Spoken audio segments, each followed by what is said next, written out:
최근 국회에서 상설특검 규칙 개정안이 본회의를 통과했습니다. 대통령 또는 그 가족이 연루된 수사의 경우 상설특검 후보 추천위 구성 때 여당 몫을 빼는 내용입니다. 규칙만 고친 것이라 대통령 거부권 행사 대상이 아닙니다. 상설특검 후보 추천위가 두 사람을 추천하면 대통령은 이 중에 한 사람을 임명해야 합니다.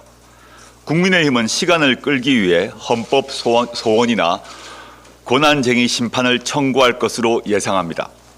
그런데 헌법재판소 결정례에 따르면 규칙 개정은 입법 사안입니다.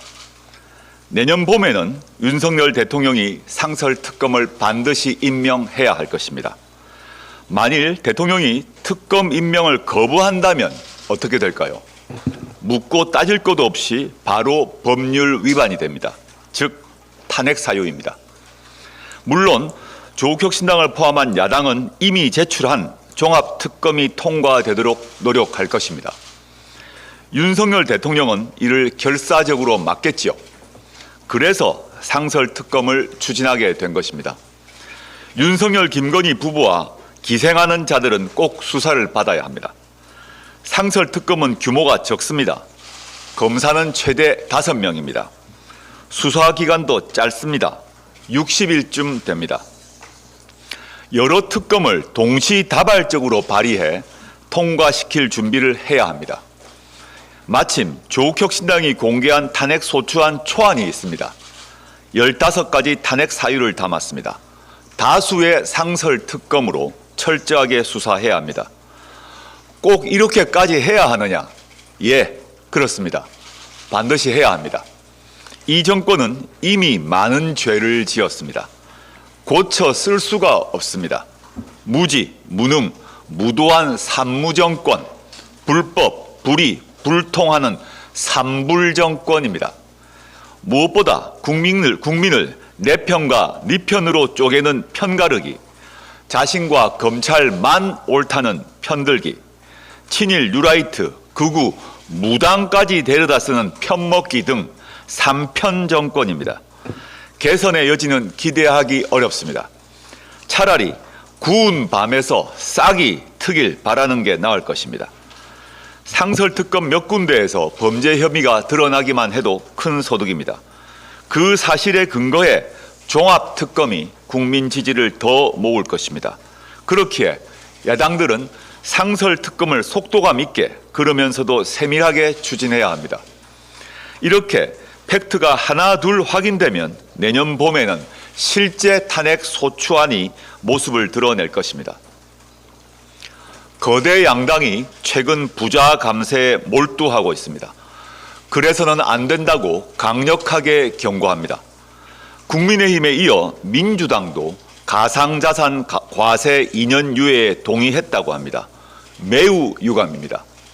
민주당은 그동안 가상자산 투자는 투기적 요소가 짙은 만큼 과세를 미룰 명분이 없다고 했습니다. 그런데 갑작스럽게 추가 정비가 필요하다고 입장을 바꿨습니다. 금융투자소득세에 대해서도 올해 들어 유예를 넘어 폐지하는 소득세법 개정안에 찬성했습니다. 투자 활성화를 이유로 들었습니다. 여야 모두 금투세를 도입하지 않는다고 했는데도 우리 주식시장은 급상승은커녕 고전하고 있습니다. 양당은 대기업 투자세 공제율도 올려주기로 했습니다. 앞서 민주당은 기업인 배임죄 폐지, 배당소득 분리과세 등 부자 감세 이슈를 계속 내놓고 있습니다. 국민의힘과 부자들, 보수들이 주장해온 부자 감세에 민주당이 적극 호응하고 있는 것입니다. 잘못입니다. 부자 감세하면 세부담은 그만큼 서민과 중산층에 전가됩니다.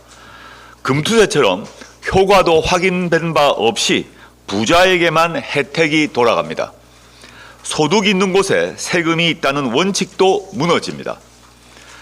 이렇게 부자에게 다 퍼주면 소는 누가 키울 것입니까? 내년 성장률이 1%대로 내려앉을 판인데 세금도 없이 어떻게 해서 재정 운용을 하여 나라 살림을 할 것입니까? 민주당은 중산층과 서민의 정당을 표방해 왔습니다. 김대중 노무현 대통령이 하신 말씀이라고 늘 자랑해 왔습니다.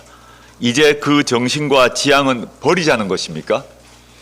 조국 혁신당의 윤석열 탄핵 절차에 민주당은 탈지 말지 고민하면서 왜 윤석열 정권의 초부자 감세 열차에는 몸을 실으려 하는 것입니까?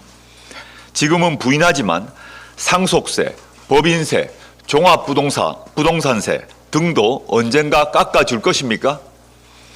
대한민국 호 꼬리칸에 탄 국민은 누굴 의지해야 하는 것입니까? 조국 혁신당은 비교섭단체라서 협상장에 앉지 못합니다. 대신 이렇게 바깥에서라도 소리치겠습니다. 국민의힘과 민주당, 그래서는 정말 안 됩니다. 감사합니다.